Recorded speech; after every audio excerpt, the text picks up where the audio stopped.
나는 대안의 독립과 결혼했다. 김마리아입니다. 김마리아라는 이름 들어보셨는가요? 그렇죠. 우리에게는 굉장히 생소한 이름입니다. 눈치채셨다시피 김마리아는 여성 독립운동가입니다. 그녀가 어떤 삶을 살았는지 그녀에 대한 칭송을 늘어놓는 많은 분들의 말을 통해서 소개해 드릴까 합니다. 김구 선생님은 김마리아에 대해서 이렇게 이야기하셨습니다. 김마리아는 끝끝내 굽히지 않고 애국운동을 한 신여성 애국자다. 안창호 선생님은 김마리아 같은 여성 동지가 10명만 있었던들 한국은 독립이 되었을 것이다.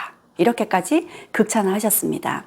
그리고 여기에 있는 스코필드는 우리나라 이름으로 석호필이라는 인물입니다. 이 스코필드는 우리나라 3.1 만세운동을 세계에 알리고 일본의 보복 사건이었던 제암리 학살 사건을 세계에 알린 인물이죠. 스코필드는 김마리아에 대해서 이렇게 기억하고 있었습니다. 그분 제가 잘 압니다. 한국 여성 애국자로 제일 가는 사람입니다. 제가 그녀를 내 누이 동생이니 가석방해 주어야 하겠소 하고 일본 총독에게 직접 말한 기억이 나고 말고요.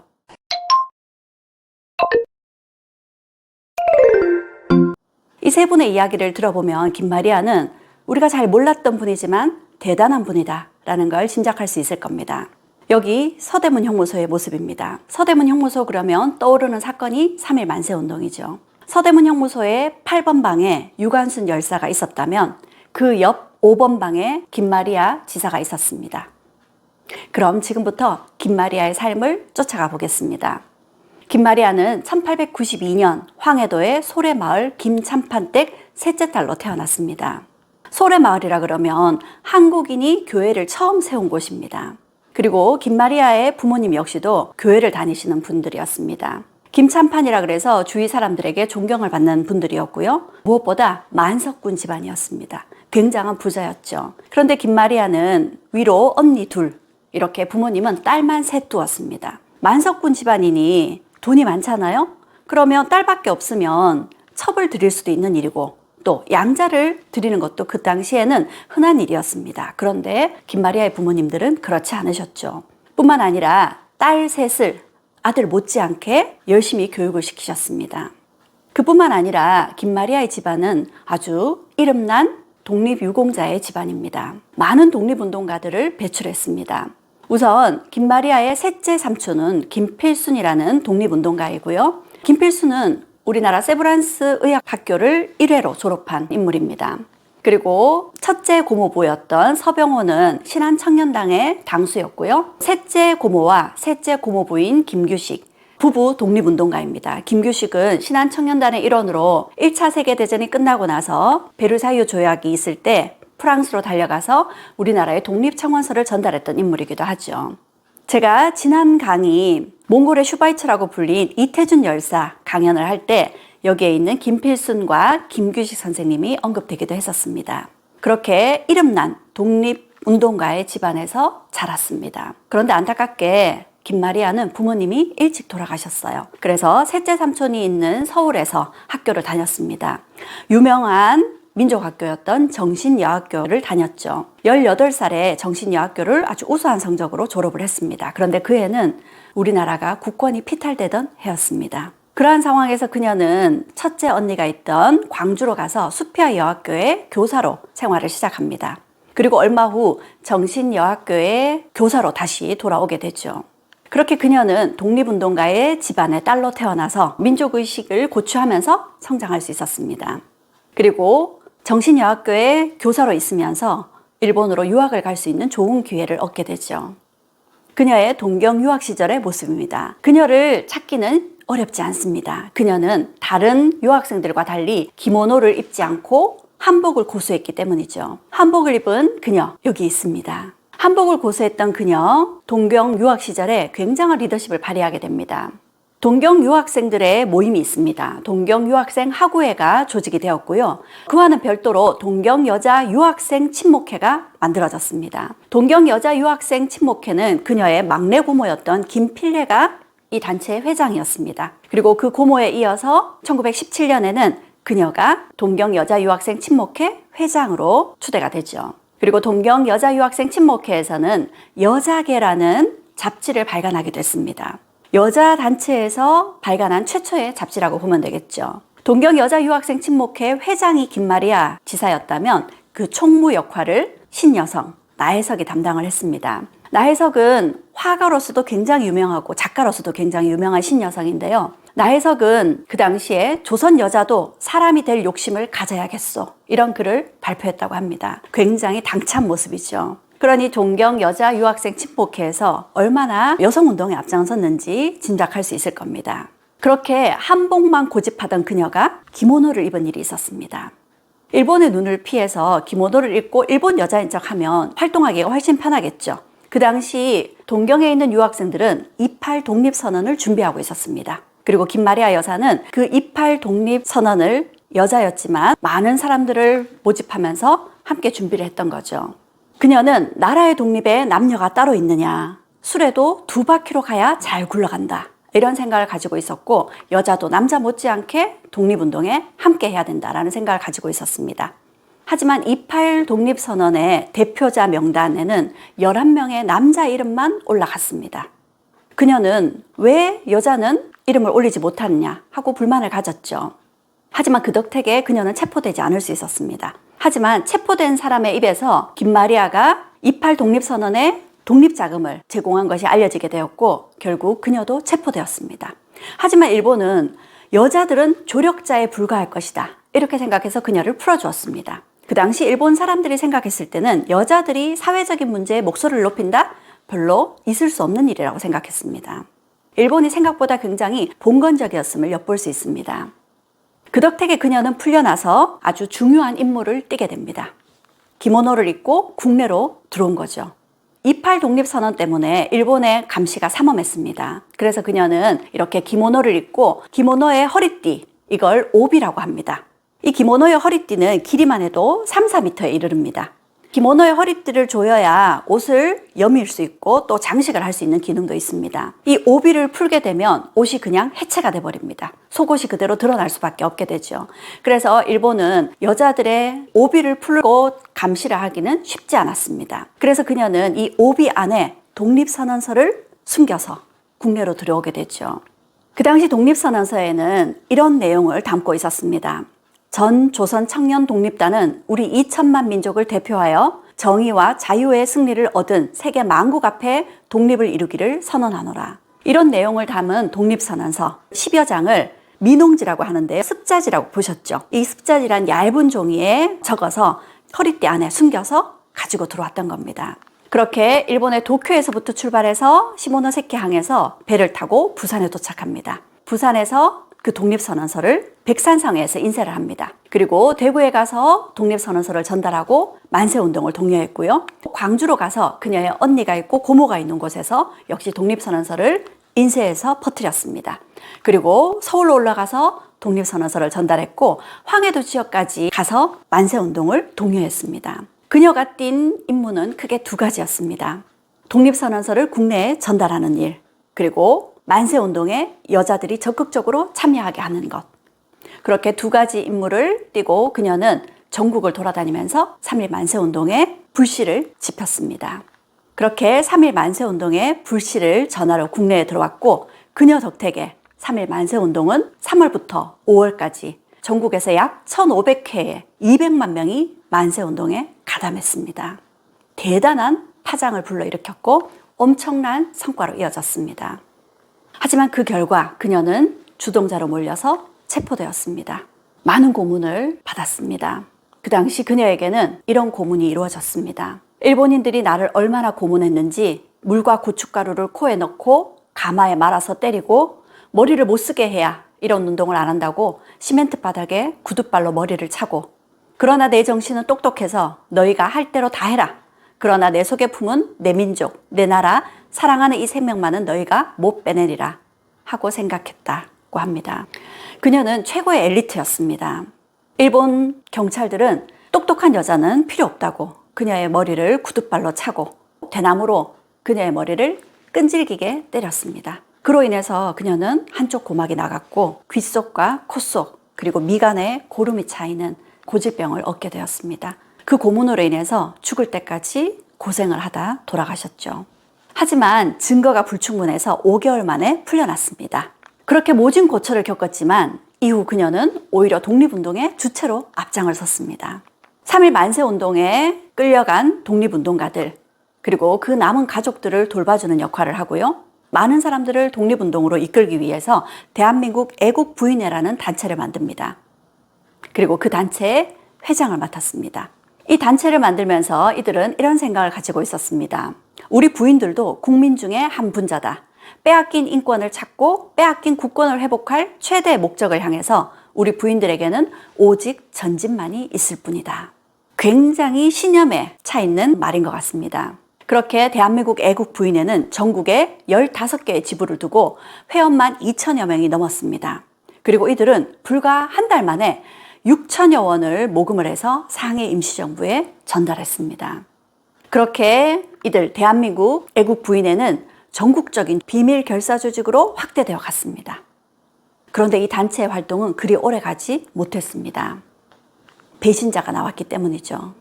배신자로 인해서 갑자기 이들은 체포되어야 됐습니다. 회장이었던 김마리아, 그리고 총무였던 황에스터, 그리고 부회장이었던 이혜경 지사, 이들은 대구경찰서 유치장에서 대한민국 애국부인회의 중앙과 지방의 간부 52명이 처음으로 만났습니다. 그만큼 단단한 비밀결사 조직이었던 거죠. 하지만 순식간에 이렇게 체포되었고 그들은 책임은 저와 간부들이 질 겁니다. 더 이상 희생자가 나와서는 안 됩니다. 애국부인회 활동은 독립운동이 아니라 여성교육운동이라고 말하세요. 그렇게 소수의 사람들이 책임을 떠안고 일본의 취조와 고문을 감당했습니다. 일본의 재판관은 그녀에게 이렇게 얘기했습니다. 너는 언제부터 조선의 독립을 생각해 왔는가? 한시도 독립을 생각하지 않은 일이 없다. 그러자 재판관이 또 이렇게 물었습니다. 여자가 어째서 남자들과 함께 독립운동을 했나? 그러자 그녀의 대답은 이러했습니다. 세상이란 남녀가 협력해야만 성공하는 것이다. 좋은 가정은 부부가 협력해서 만들어지고 좋은 나라는 남녀가 협력해야 이루어지는 것이다. 많은 고문에도 그녀는 당당하게 자신의 소신을 굽히지 않았습니다. 그런 그녀의 모습을 보고 그 당시 검사는 이렇게 이야기했습니다. 그녀의 재판 공판 기록입니다. 김마리아가 더욱 가증한 것은 검사에게 신문을 당할 때 거만하게 나는 일본의 연호를 모르는 사람이라 하면서 서력에 1900 몇 년, 1920년, 1921년 이렇게 하는 것을 보면 그의 눈에 일본 제국이라는 것은 없고 일본의 신민이 아닌 비국민적 태도를 가진 것이다. 이렇게 비판했습니다. 그 당시에는 서기 1920년, 1921년 이렇게 이야기하는 것이 아니라 소와 몇 년, 그렇게 일본의 연호를 이야기해야 됐었거든요. 그런데 그녀는 나는 일본의 연호는 모른다 하고 일본을 인정하지 않았던 거죠. 이렇게 당당한 그녀였기에 일본의 고문은 더욱더 심할 수밖에 없었습니다. 결국 그녀는 모진 고문으로 목숨마저 위태해졌습니다. 당시 독립신문의 기사에 따르면 애국부인회 수령 김마리아 여사, 적의 악형으로 두부에 고름이 뇌에 이르러 살 길이 없다. 그녀가 위독하다는 기사가 났습니다. 하지만 다행히 스코필드를 비롯해서 많은 선교사들이 일본에게 그녀의 석방을 압박했고 일본 역시도 그러한 일들이 부담이 되어서 결국 그녀를 풀어주게 됩니다. 애국부인회 수령 김마리아의 병세가 위중하게 되어 세브란스 병원에서 치료하고자 경성에 오다 라는 기사가 났습니다. 그녀는 수시로 귀와 코에 고름이 차여서 수술을 받아야 됐습니다. 세브란스 병원에서 무려 2차례나 수술을 받았지만 수술로 고름을 다 긁어내면 또 얼마 후에 다시 고름이 찼습니다. 그래서 그녀의 병은 쉽게 낫지 않았죠. 몇 번이나 죽을 고비를 넘겨야 됐습니다. 계속 고열에 시달렸고 신경쇠약도 심해져 갔습니다. 결국 그녀는 많은 사람들의 도움을 받아서 중국으로 망명해 가기에 이르릅니다. 기모노를 입고 귀국했던 나는 이제 치파오를 입고 망명하려 한다. 일제의 감시를 무사히 벗어날 수 있을까? 병든 몸으로 상해까지 살 수 있을까? 그녀는 무려 한 달에 걸쳐서 배를 타고 몇 번이나 죽을 고비를 넘겨가면서 드디어 상해에 도착했습니다. 많은 사람들이 그녀를 걱정했고 특히 상해에 있던 그녀의 첫 번째 고모와 세 번째 고모가 그녀를 극진하게 간호해 주었습니다. 다행히 기력을 회복했죠. 기력을 회복한 그녀는 대한민국 임시정부의 임시의정원 최초의 여성의원으로 당선되었습니다. 김구 선생과 함께 황해도 지역의 대표로 당선이 되었죠. 쉽게 이야기하자면 최초의 여성 국회의원이라고 이해를 하시면 되겠습니다. 그런데 이 시기 임시정부의 사정은 좋지 않았습니다. 임시정부의 방향을 놓고 많은 사람들이 생각이 엇갈렸습니다. 그래서 1923년에 국민대표회의가 열렸습니다. 국내는 물론이고 해외 많은 독립운동 단체에서 120여 명의 대표들이 모여서 임시정부의 방향에 대해서 논의를 했습니다. 무려 5개월간 이어지는 논의였습니다. 하지만 쉽게 결론이 나지 않았습니다.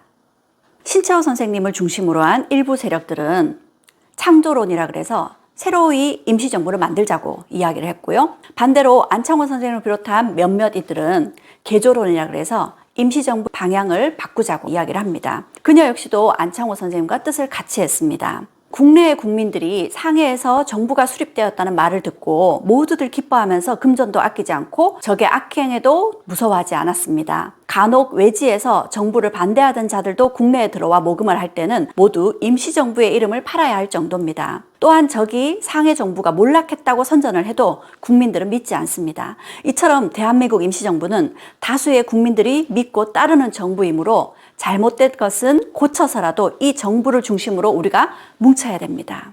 그녀는 이렇게 호소했지만 임시정부는 하나로 의견을 모으지 못했습니다. 의견의 일치를 보지 못한 채 국민대표회의는 해산되고 말았습니다. 그녀는 더 이상 상해에 남아 있어야 될 이유를 찾지 못했습니다. 그러던 중 그녀의 병세가 좀 채 나아지지 않았습니다.